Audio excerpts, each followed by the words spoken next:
from what you've shared this afternoon, I was curious to know, Keg, you're looking at the subject of recovery. Leticia, you're looking at rearrangements and playing with perception. Nishant is looking at the subject of ambivalence and ambiguity, and Ashish, you're imagining yourself as a protector of these landscapes. I'm wondering, what are some of the entanglements or narratives or voices that you encountered as you were doing your research into these archives?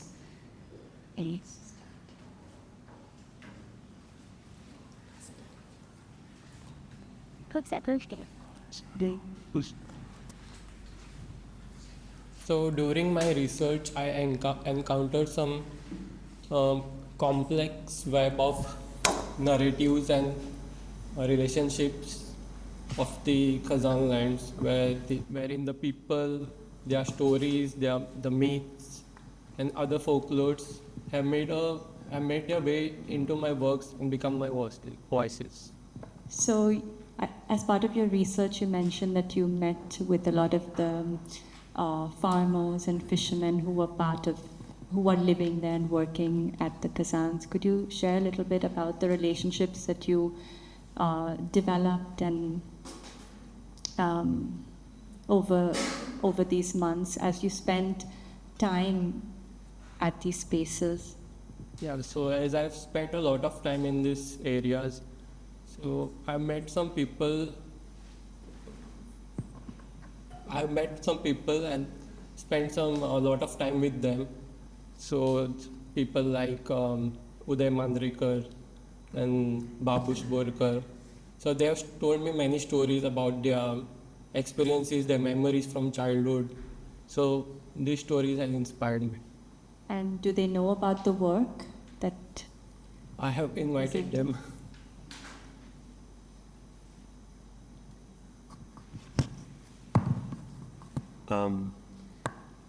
I think one of the themes, or rather the voice that I started to notice and that comes up whenever I not just thought about archives that we were looking at and archives that I like, that belong to certain museums, but also the archive I was building on the painting, it seems like the real truth of everything is that there is a deeply conflicted set of agendas which does not like to be shown because you have to always present one agenda, and that actually these set of agendas are very morally fraught. And I think in order to explore that more, it's very difficult to show that because you can only show one thing at a time. And I think the way to show complex, intertwined, it doesn't always have to be conflicting, is to show a number of things and have it read in different ways in succession. And I think that shows a better way of explaining something which is hard to pinpoint.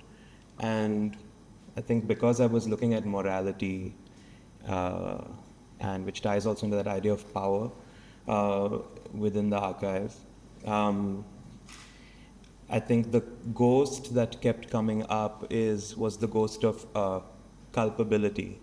And it's not just to say that only the power structure or the colonizer is culpable. Yes, that's definitely the ghost of that. But as a reader of the archive or as a viewer of a thing, it was just something that kept coming back, and I felt like I had to address that in the work. Like, how are each of us culpable when we do anything? At the same time, how are we connected to everything else? I think in many of our discussions, I think one thing that you kept repeating is how to think of ourselves as not limited and confined to these boxes. So how can we imagine us out of these boxes? Yeah, and I think that came up also in our discussion about archiving and categorization.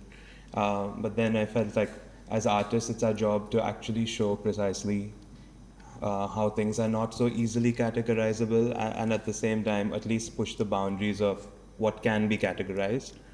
And I think it's a way to like free yourself also from the certain trappings or the categories, say, of your birth, for example, or just of your specific context or the choices that you made up to a certain point.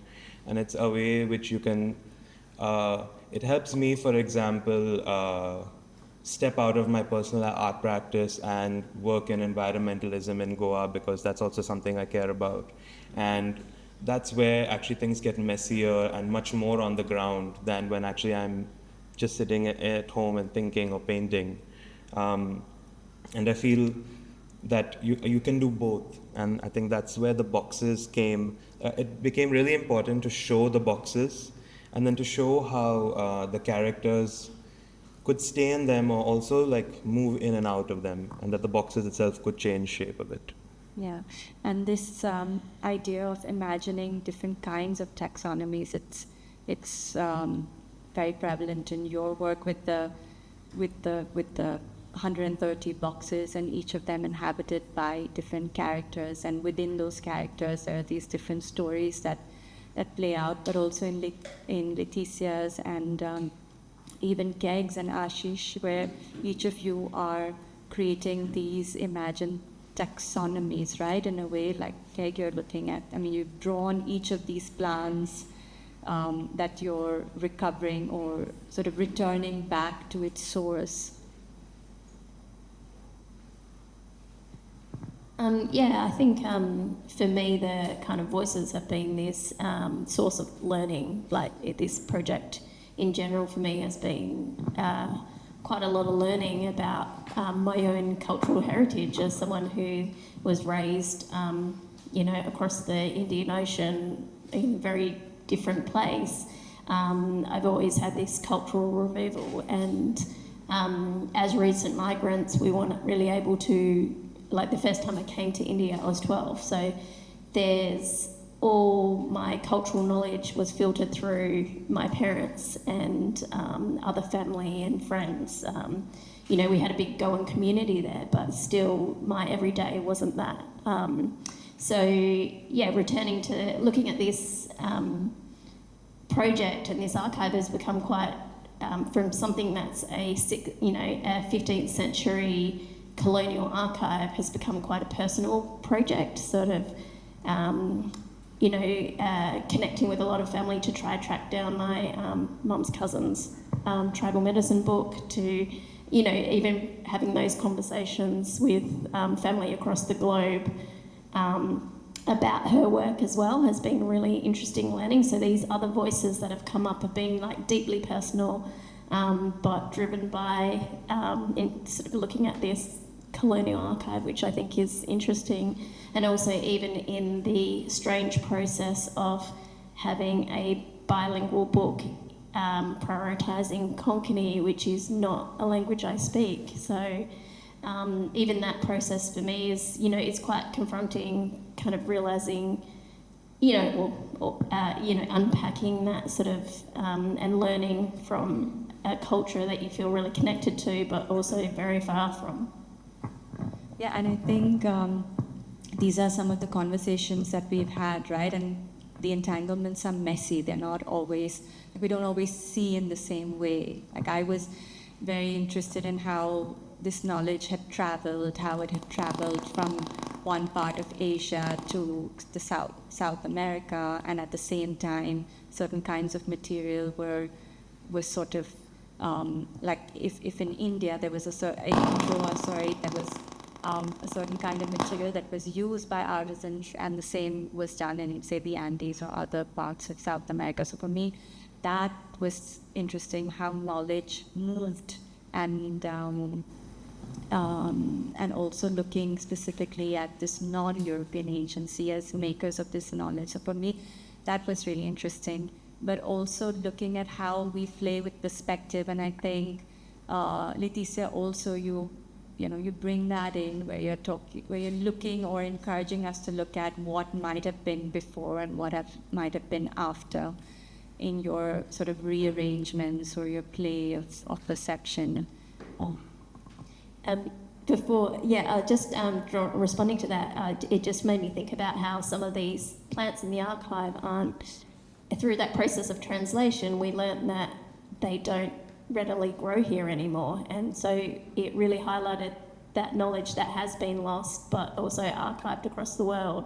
So bringing that back and bringing those, you know, trying to find the naming of it and the language to describe something that has been lost, but recorded. It acts as a kind of like a remembering, right, of our own memories and our own sort of current situation. Yeah. So for me, research was more of visual research. So the moment I paint something or I paint someone, what I try to do is get into the picture or get into the person.